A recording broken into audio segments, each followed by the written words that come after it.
Happy Saturday. Well, actually today's Sunday. We had a really busy Saturday, and so I didn't get a chance to do this until today on Sunday.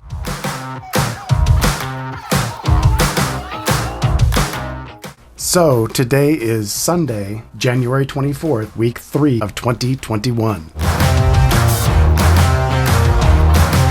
This week I was thinking about how this vlog is a lot of fun. It gets even more fun the older the videos are. I've been doing it in this format here for a little over a year now. Looking at just a year back is really kind of fun. Soon I'd like to bring in some pieces of videos that I shot 4 or 5 years ago, interviewing the boys about things going on in their lives. I want to do kind of a reaction video of them watching themselves from just a few short years ago, but for them it's a lot because it's they're young, they're teenagers, and they were preteen in some of these videos when we shot these before. So it's going to be fun to ask them questions again about where they're at and what they think about their answers to questions just 3-4 years ago.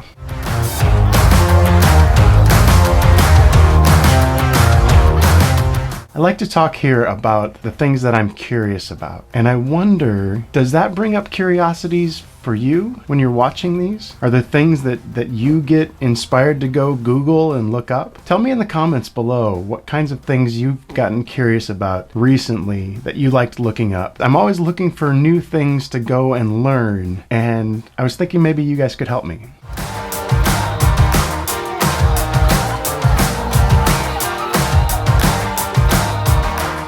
On Monday, we took Zach to Best Buy and got him a new computer for school. I haven't researched or looked at new computers in a long time, so it was interesting to me to see that laptops are all with solid-state drives these days. So they don't have the spinning platter drives inside of them anymore, which is good. They're very, very fast. They use less power. Not too long ago, hard drives in laptops were mostly the spinning platter kind and not the solid-state drives or SSDs. And that's changed in a very short period of time. Zach's first day of school was Tuesday. He came home and taught me some of what he had learned that day. He learned about, transmissions. He's in the program at OTC for diesel tech, so he'll be a certified diesel mechanic when he's done with this. So he was learning about transmissions on his first day of school. He taught me something new that I'd never known about transmissions, especially in these big rigs. There are automatic transmissions and there are automated transmissions. So I guess with a lot of these big rigs, they have put in automated, I don't know what that means exactly, like robotics, I guess, that work the manual transmission as if it was automatic. But it's not an automatic transmission, it's automated. So it's a manual transmission that's been automated. I didn't know that that kind of thing even existed. It's probably a transition thing from the old all manual transmissions on the semis, moving toward automatic transmissions, and this is probably something in between. That would be my guess. I didn't research that. I just learned from Zach what he had learned in class that day.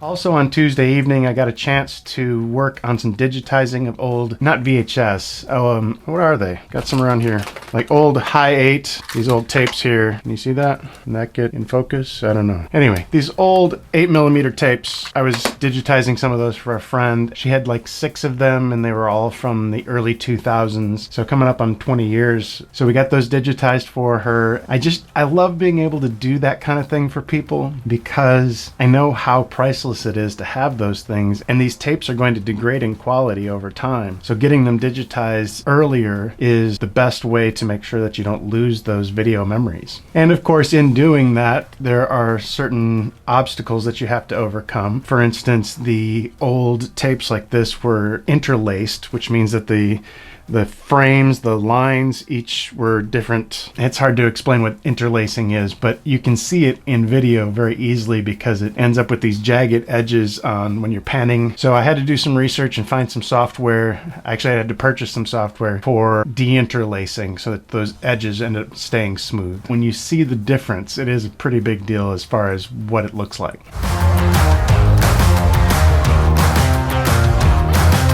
Wednesday was inauguration day for our new president. I had that going on in the background while I was doing my work on Wednesday. It was a very interesting ceremony. They didn't have a lot of people there, mostly because of COVID, but also because of the very sad security risks that came up in recent weeks.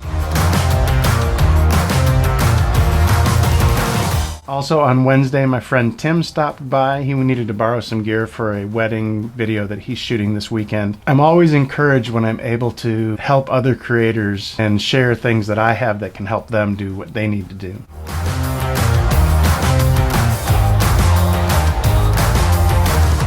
On Thursday for work, I had a long conference call with an engineer in Romania. We were troubleshooting an issue with our license server. He was working on various things with that. I found it interesting because when I started in technology back in the mid to late 90s, it was challenging to do tech support because most of it we couldn't even share desktops at that time. That type of technology hadn't been well proven out. It wasn't very good yet, if it was there at all. But the stuff that I worked on, we had to have them describe what was going on their screen. And now I'm working with an engineer in Romania, and I'm sharing my desktop with him. And not only am I sharing my desktop with him, I'm able to let him drive on my system and troubleshoot what he needs to from his perspective. Again, I know I say it over and over again, makes me sound like an old guy, but I'm just amazed at how far technology has come. It does make me wonder, how far is it going to go in the next 20 years?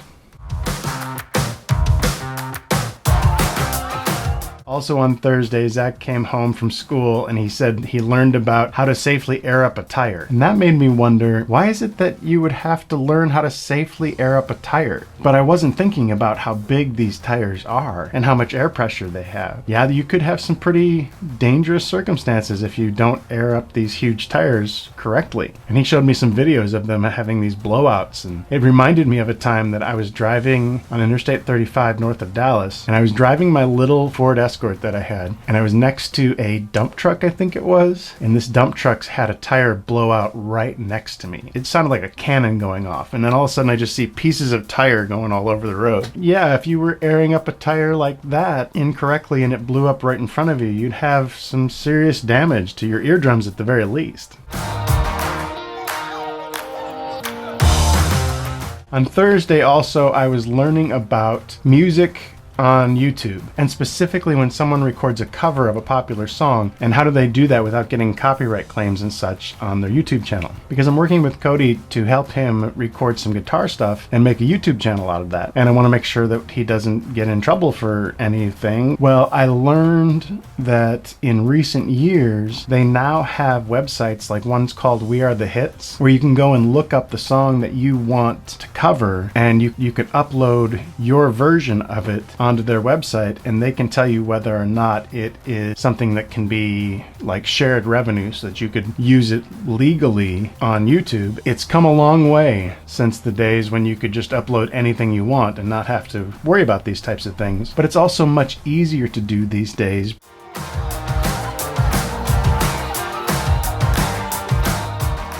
On Friday, we had some friends visiting, so I took a half day. They've got a new Jeep that they really enjoy. We drove with them down to the Branson area, and we were hoping to be able to hit some Jeep trails, but the place that we checked out, I guess they were closed for the winter. We saw the entrance to the Jeep place, but we didn't actually get to go off on some of the trails. I guess we'll do that again sometime this spring when they come out to visit again.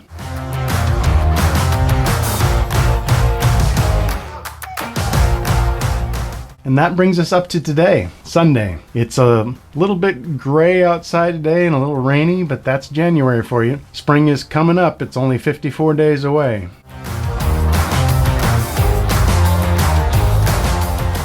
That wraps up week 3 of 2021. Have a great week. We'll see you next week.